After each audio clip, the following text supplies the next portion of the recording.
You're not welcome here anymore. Get out." Those were the last words my father said to me before I walked out of the house I grew up in, my fingers still clutching a manila folder filled with financial reports no one had bothered to read. It was supposed to be a family meeting, one of those important Sunday night sit-downs we'd had since I was a kid. But when I stepped into that living room and saw all the chairs filled, not just by my parents and siblings, but by extended family, cousins I hadn't seen in years, even my grandfather, I knew something was off.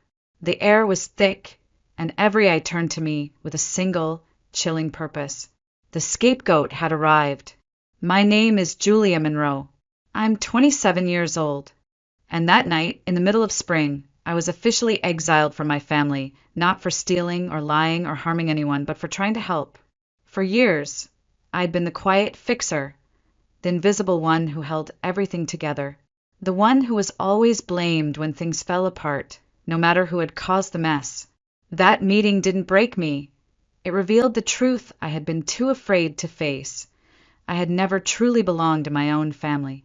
A month later, I was living in a tiny Airbnb in Minneapolis, my entire life reduced to 2 suitcases, a coffee maker, and a rescue cat named Milo. I had changed my number, blocked every relative, and poured myself into rebuilding from scratch. I thought that would be the end of it, until the emails started showing up, until the messages were forwarded from old contacts, until my new office got a call from someone in Cedar Rapids, just trying to confirm a few things about Julia Monroe, until the text from my sister, Haley, found its way through the firewall. "Please call. It's Dad. He's been arrested." But let me go back, because none of that makes sense unless you know the full story. I grew up in Cedar Rapids, Iowa, in a modest 2-story house that sat just far enough from the city to feel isolated and just close enough to hear its distant promises of escape. My parents, David and Evelyn Monroe, ran a family furniture store. My brother Lucas, 2 years older, was the golden child, captain of the football team, class president, heir apparent to the business. My younger sister, Haley, was the darling, the baby who could do no wrong. And then there was me. From the outside, we looked like a postcard version of American success. Inside, though, I was cast in a role I didn't audition for, the family's emotional sponge. If Lucas forgot his homework, somehow I distracted him. If Mom burned dinner, I must have stressed her out. If Haley cried, someone would inevitably say, "Julia, what did you say to her?" It became so routine that I started believing maybe I was the problem. Maybe I really did ruin everything just by existing. It started young, too young for me to understand.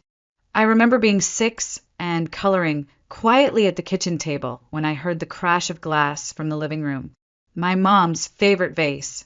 I ran in to see what had happened. Lucas pointed at me without blinking. Julia did it. I hadn't even left my seat, but she believed him. That night, I cried into my pillow, wondering what I could have done differently to stop something I hadn't even seen. That night was just the beginning.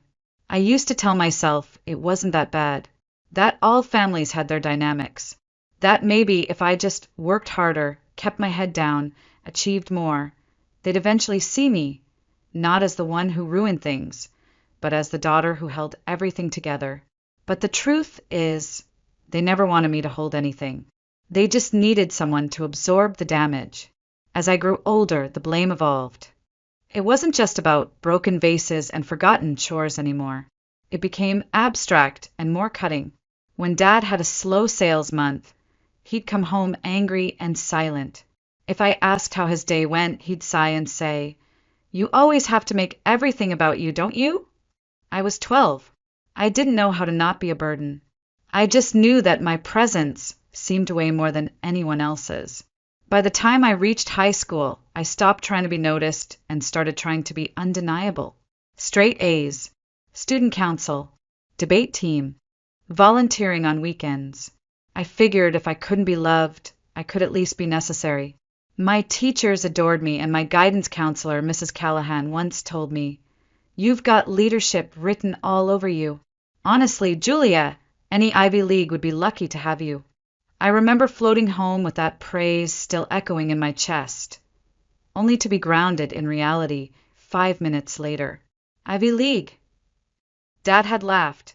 We're not made of money.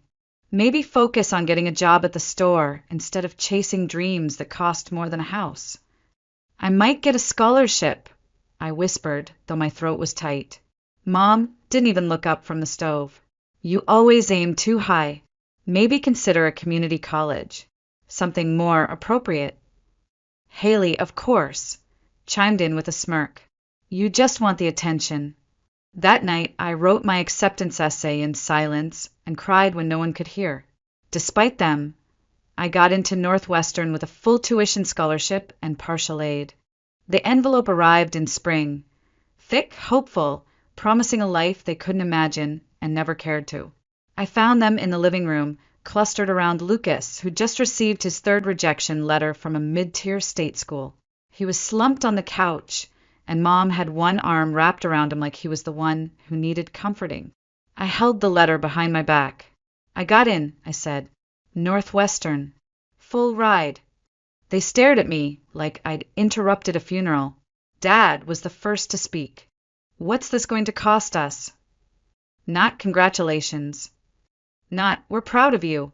Just suspicion and a financial panic they'd never shown when buying Haley a brand new car for her 16th birthday. You're always trying to show us up, Lucas muttered. We get it. You're the smart one. So I folded the letter in half, tucked it back into the envelope, and swallowed the celebration. In college, I flourished. I made friends who laughed at my jokes, not at me. Professors who saw my ideas as valuable.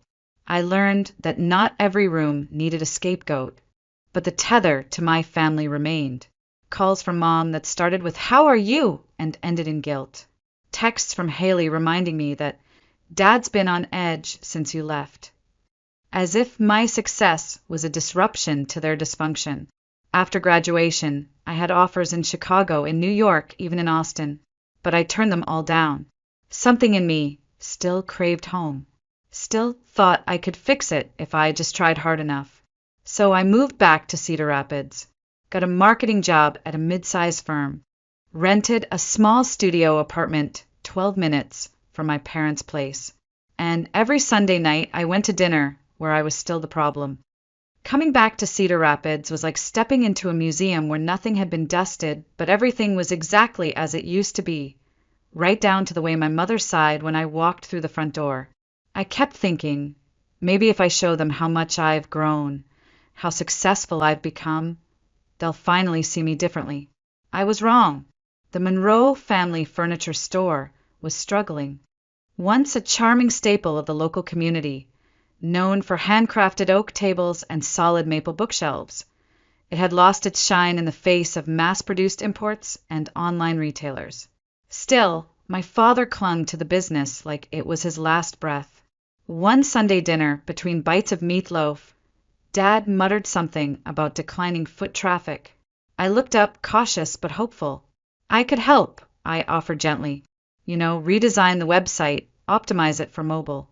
Maybe run a few targeted ads, just to bring in some younger customers. He didn't even glance up from his plate. Marketing, he said, as if the word tasted bitter. You mean tricking people into buying crap they don't need.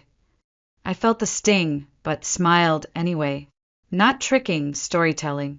Showing people what your pieces mean. Sounds like fluff, Lucas chimed in. If it were that easy, we'd already be doing it. Haley giggled behind her wine glass. Maybe Julia wants to be the next CEO. I swallowed the lump in my throat and said nothing. But the next week, I showed up at the store anyway. No announcement. No big pitch. I just started working. Took pictures of the products. Built a Shopify site in my free time. Created an Instagram page with before and after room setups using their pieces. I even reached out to local photographers and offered a trade. Photo shoots for exposure and credit. Little by little, sales began to improve. A few customers mentioned they saw a nightstand on Instagram. A young couple said they discovered the website while searching for rustic, locally made furniture. Dad didn't say thank you, but he stopped calling marketing fluff, and that was enough for me for now. 3 months in, Mom asked if I could look over the business finances. "We've been under some pressure lately," she admitted over a lukewarm cup of chamomile tea. "The loan payments are getting heavy." "What loan?" I asked. She blinked. "The one we took out 2 years ago to renovate the showroom." I had never heard about it. That night, I stayed up cross-checking their business ledgers. What I found made my stomach churn. Multiple loans, some with steep interest rates, maxed out credit cards, overdue invoices, and a glaring cash flow problem. The store wasn't just struggling, it was bleeding out. The next morning, I met with my parents. "You should consider downsizing the warehouse," I said carefully. "Maybe liquidate some aging inventory. A flash sale might help bring in cash." My father's face turned a dangerous shade of red. "This is my business. I've run it since before you could spell your own name." "I'm not trying to take over," I said. "I'm trying to help." But help, in my family, had always been a double-edged sword. Weeks later, Dad came to me with a favor. The bank had offered a refinancing deal, but only if someone with a better credit score co-signed the loan. "Just paperwork," he said. "You won't pay a dime." Every financial bone in my body screamed no. But the other part of me, the daughter still starving for approval, whispered yes. I agreed on 3 conditions. I'd have access to the books, I'd be informed of any large expenses, and we'd meet monthly to review everything together. He agreed, reluctantly, and for a moment, just a moment, I thought we might actually fix this together. It started with a text from my mother. Just one line. "Family meeting. Tomorrow. 6 p.m. You must be there." No heart emojis. No sweetheart or love you. Just cold formality, like a summons. Something in my gut twisted. I tried to ignore it, chalk it up to anxiety or overthinking. But by the time I pulled into the driveway the next evening, I knew this wasn't just a meeting. There were too many cars lined up along the street. My grandfather's Buick, Aunt Louise's red Honda, even my cousin Dylan's pickup from 2 towns over. I stepped out of my car slowly, clutching the folder I'd prepared with printouts, bank statements, and marketing metrics, just in case. I had no idea what I'd need to defend, but something told me I would be defending myself. The front door was unlocked. I stepped inside to silence. Then, suddenly, every voice stopped. A sea of eyes turned toward me from the living room. Dozens of them. My parents sat side by side on the couch. Lucas and Haley flanked them like bodyguards. Every other seat was taken. Aunts, uncles, cousins, even my old piano teacher from church. "There she is," Dad said flatly. "Now we can begin." I stood frozen at the threshold. "Begin what?" "The family situation," Mom said without looking at me. "The one you created." I don't understand." "Don't pretend," Haley snapped. "We know what you did." My grandfather, normally soft-spoken and kind, stared at me with open disappointment. I never thought one of my own grandchildren would destroy what we built. "What are you talking about?" I whispered, clutching my folder like a shield. "You came in here with your fancy degree," Dad thundered, "your big city ideas and marketing garbage, and you ruined our store." I blinked. "What?" "No, the online sales have been steadily increasing." "Don't you dare talk about data," he cut in. "Our regular customers stopped coming in. They said the store doesn't feel like theirs anymore. You scared them off." "My bridge club refuses to shop there now," Aunt Louise chimed in. "They say it's too modern, too cold." My mouth went dry. Why didn't anyone say something earlier? We could have adjusted. "You're supposed to be the expert," Mom said sharply. "We shouldn't have to hold your hand." One by one, they piled on. The website was too sleek. The fonts were too minimalist. The new social posts too unfamiliar. They even blamed the store's updated logo, something Dad had signed off on himself. Every creative decision I had made with care now weaponized against me. And then the financial accusations started. You told us to refinance, Dad growled. Now we're deeper in debt than ever. You were already in debt before that. I snapped before I could stop myself. Because of the gambling. The room went silent. My mother's face hardened. How dare you? I'm not attacking him. I'm stating facts. The withdrawals, the cash flow gap. This is exactly why you're not part of this family anymore, Lucas muttered. You always think you're better than us. You act like you care, Haley hissed. But all you do is make yourself the victim. You insisted on control, Dad said. Those loan conditions making me get your approval for every decision. You handcuffed me. To protect you, I said, nearly breathless. To protect all of us. You agreed to those terms. Under duress, he shouted. What choice did I have? You dangled your credit score over our heads. I opened the folder, trembling. This is the agreement you signed. We were forced to sign it. Mom spat, and look where it got us. I scanned the room, searching desperately for one kind face, one ally, but all I saw were pinched mouths, narrowed eyes, decades of resentment finally finding their scapegoat. My father stood slowly, voice low and cold. You've done enough. You ruined our lives, Julia. Get out, and don't come back. I turned to my mother. Mom, she looked down at her hands. I think it's best if you go. And just like that, I knew. There was nothing left to fight for. I placed the folder on the coffee table, turned around, and walked out. No one followed. No one called my name. No one stopped me. The drive back to my apartment that night felt like sleepwalking through a thunderstorm.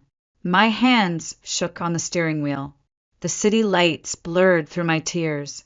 At red lights, I could still hear their voices, the accusations, the betrayal, the final sentence carved into my chest like scripture. You ruined our lives. Get out. I didn't sleep.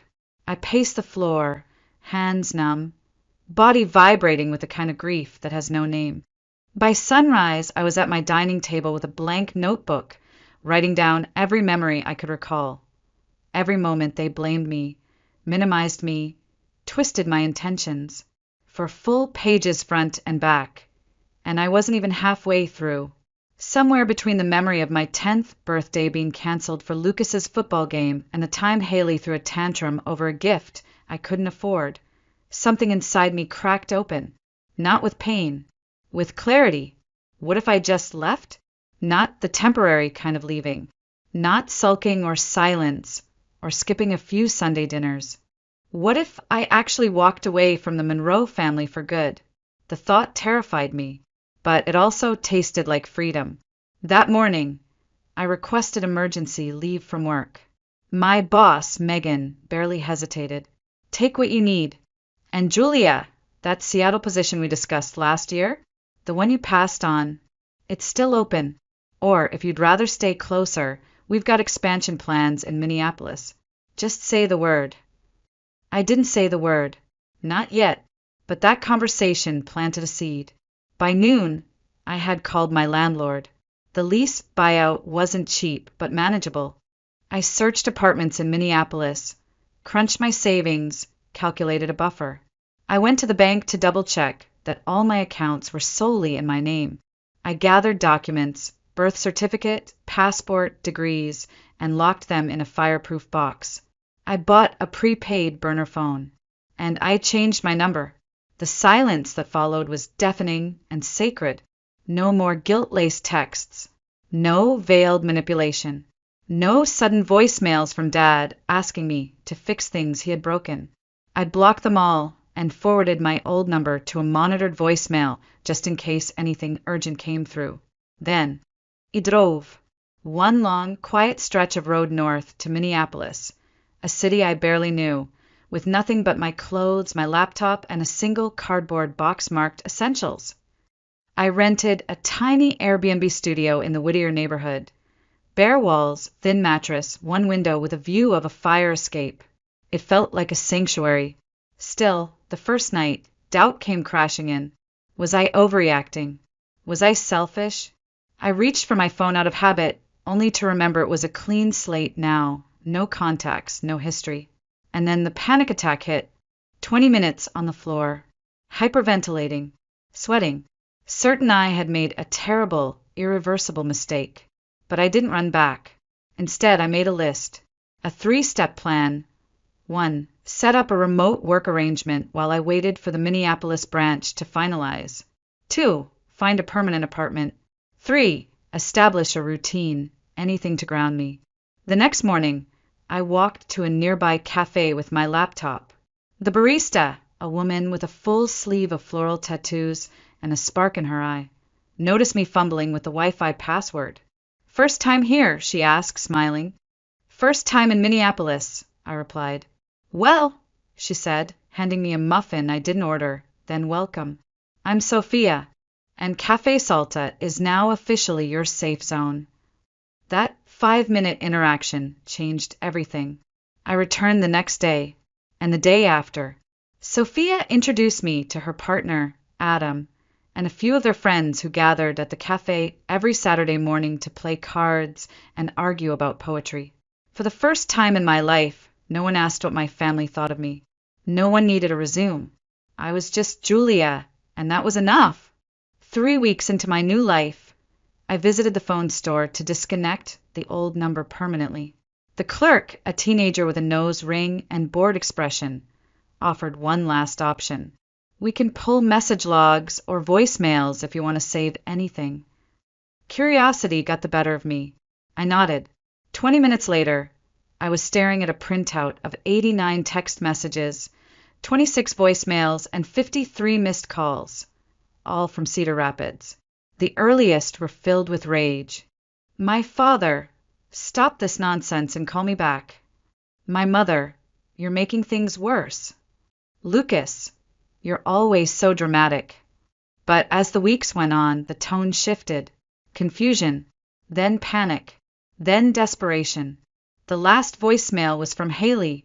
"Julia, it's bad. Like really bad. Dad's in trouble. Please call."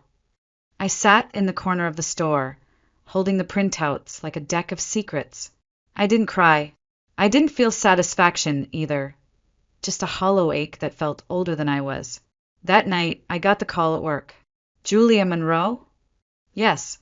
Speaking." "I've been trying to find you for weeks," the voice snapped. "It's Haley." My pulse quickened. "How did you get this number?" "It doesn't matter. You need to come home. Dad's case is going to court. His lawyer needs character witnesses. Also, the bank's asking questions about the loan. The one you co-signed." There it was, no greeting, no apology, no acknowledgement of the firestorm they had set. Just demands. "I'm not coming back to Cedar Rapids," I said evenly. "What? Don't be ridiculous. This is family." "You mean the same family that told me I ruined their lives and kicked me out of the house?" "That was just Dad being upset. You know how he gets." "I do," I said coldly. "That's exactly why I left." There was a pause, sharp and crackling through the line. Then came the guilt. "So you're just abandoning us? When things get hard?" "I'm protecting myself," I replied. "I advised against the loan. I only agreed with strict conditions, conditions that were violated. I've already spoken to my own attorney." "You got a lawyer?" "Yes. And I've submitted a written statement to the bank detailing my limited role. If anyone tries to implicate me, they'll be in for a surprise." Haley's voice dropped an octave.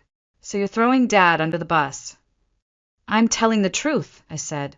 Something this family never made much room for. The call spiraled. Accusation. Pleas. Thinly veiled threats. "I swear, Julia, if you think you can just run away and start over, you're wrong. People talk. What if your new boss hears what kind of person you really are?" That was the moment I understood what was happening. This wasn't about saving Dad. This was about reasserting control, dragging me back into the role I had finally escaped from. I didn't respond. I ended the call and walked straight into my supervisor's office. "Megan, do you have a minute?" She looked up from her laptop and smiled. Always. What's up? I closed the door behind me. I need to tell you something about why I left Cedar Rapids. Over the next 30 minutes, I laid it all out. Family dysfunction. The store's collapse, the loan, the gambling, the threats. I didn't cry. I didn't sugarcoat. When I finished, Megan leaned back in her chair. Thank you for telling me. That took courage. And Julia, let me make this clear. Your work here speaks for itself. Whatever drama your family tries to stir up doesn't concern me. You're one of our strongest strategists. You've rebuilt entire brand portfolios under budget. She paused, then added, honestly, if your sister calls me with anything, it'll only make me admire you more. The relief was so overwhelming, I had to grip the armrest to steady myself. That night, a final message came in, forwarded from my old number. This isn't over. No name, but I knew the sender. I stared at it for a long moment. Then I hit delete. No reply, no panic, no guilt, because maybe it wasn't over for them. But for me, it was done. 6 months after I left Cedar Rapids, my life looked nothing like it used to. And for the first time, that was a good thing. My new apartment in Minneapolis wasn't fancy, but it felt like mine. Exposed brick, uneven hardwood floors, and giant windows that caught the morning light just right. I filled the space slowly, carefully, no longer choosing things to impress guests or please a visiting mother. Just colors and textures and books that made me feel something. Milo, my one-eyed rescue cat, would curl against my side every evening as I sipped tea on the couch. His soft purr reminded me that comfort didn't have to be complicated, that affection could be unconditional. Work at the firm was thriving. Megan had given me full creative control over several new accounts, and I'd earned the trust of clients, not with flash, but with quiet strategy and sharp insight. I no longer second-guessed my ideas, waiting for someone to interrupt or override me. I'd even started volunteering at a local animal shelter on weekends. There was something deeply grounding about walking dogs who had no expectations of me, just joy at a leash and a gentle hand.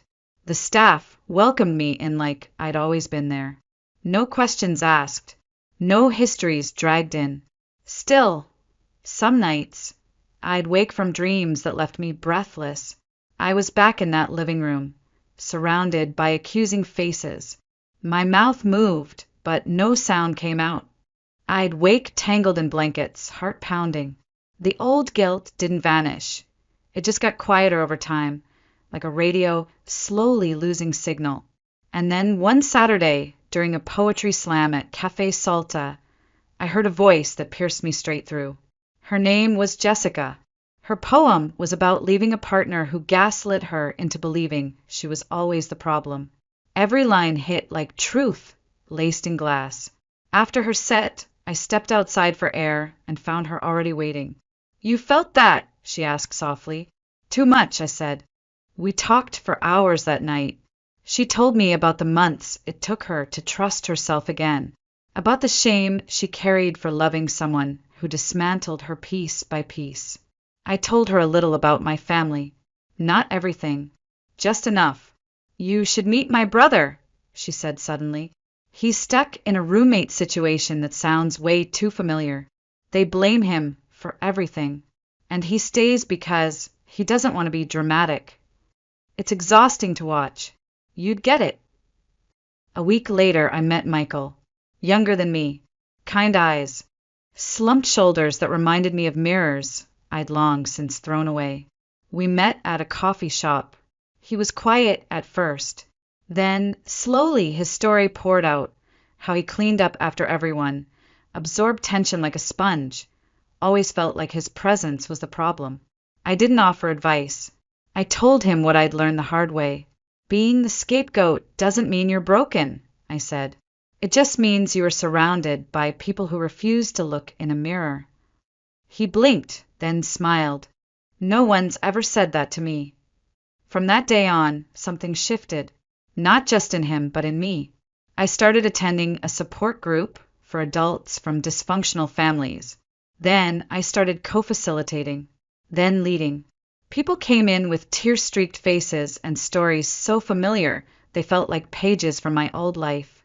And I told them what I wish someone had told me sooner. You don't have to carry what was never yours. You don't have to stay just because they gave birth to you. You don't have to be the reason they never learned to change. And slowly, word by word, we healed.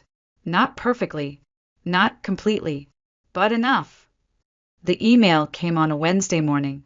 Subject: in town, would you consider coffee? It was from my mother. She wrote that she'd be in Minneapolis for medical consultation. Just her. No expectations. No talk of the past. Just a quiet request to see that I was okay. I stared at the message for a long time. Then I brought it to Dr. Klein, my therapist in Minneapolis.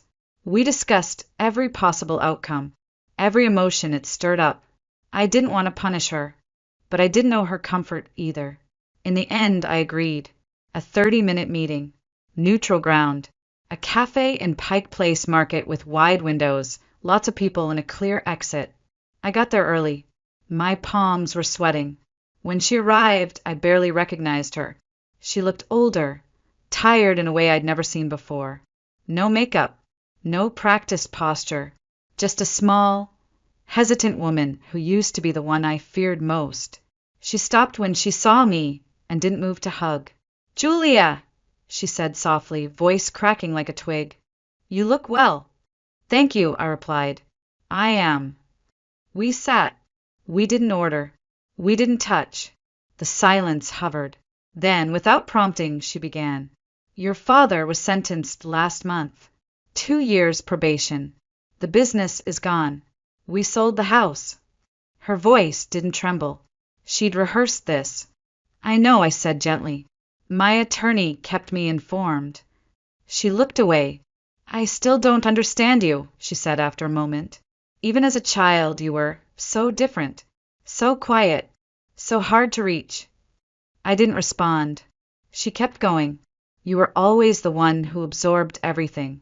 I think we got used to that, too used to it, until one day you didn't absorb it anymore." A silence passed between us, heavier than the first. Finally, she met my eyes. "I wanted to blame you for walking away, for not coming back, for letting the family fall apart. And now," I asked, not accusing, just curious, "I see we were broken long before you left. You just refused to keep pretending we weren't." It wasn't an apology, but it was the first time in my life she'd admitted anything. I nodded, keeping my voice even. "I'm building a life here, one that's good for me. I can't go back to the way things were." "I understand," she said, and this time maybe she meant it. We talked for a while longer, nothing deep, nothing painful. 30 minutes passed, and I stood to leave. She did too. At the door, she asked, "Would you be open to occasional calls? Maybe just to check in." I thought for a moment. "I'd be open to that, but only if you can respect my boundaries. I'm not here to fix anyone anymore." She nodded. "I'll try." We parted with an awkward half-hug that neither of us quite committed to. It was enough. Over the next few months, she called occasionally. Short conversations, weather, books, recipes. Sometimes she'd ask about my job. I'd answer, but I never offered more than I wanted to, and she never pushed. My father called once, 6 months into his probation. He talked about rebuilding the family name, launching a new business. Wanted me involved. I declined. He called me bitter, said I was holding grudges, said therapy had turned me into someone cold. I told him therapy helped me see that forgiveness doesn't mean submission, that I could forgive him and still walk away. He didn't call again. Lucas never reached out. Haley sent 2 emails, one cruel, one desperate. I didn't respond to either. My family remained exactly as they had always been, but I wasn't. 1 year after I left Cedar Rapids, I stood at the edge of the water in Minneapolis, watching the sun fracture across the surface. Behind me was a life of silence, shame, and survival. Ahead was mine to build. I took out my phone. A new number. A new name in so many ways. There was a message from my mom. Thinking of you today. Hope you're well. I smiled. Typed back, I am. Hope you are too. Then I turned off my phone, breathed in the wind, and let the quiet surround me. Not the silence of being dismissed, but the peace of being enough. Because I had finally learned. Some family doesn't get to come with you. Some history doesn't get a rewrite. Some endings are the most honest kind of freedom. And choosing yourself isn't selfish. It's sacred.